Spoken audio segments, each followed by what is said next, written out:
Hindi raw layo ng inihaing reklamong perjury laban kay Ramil Madriaga, ang nagpakilalang security noon ni Vice President Sara Duterte na pigilan siyang tumistigo laban sa bise.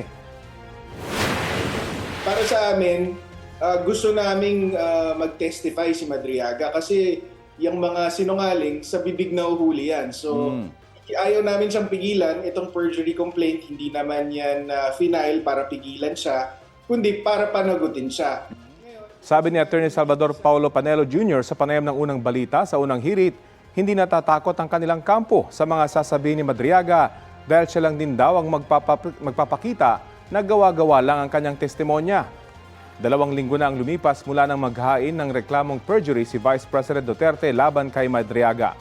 Dahil daw yan sa kasinungalingan ni Madriaga na nagsabing pinondohan ng mga drug dealer at pogo ang pangangampanya noon ni Duterte.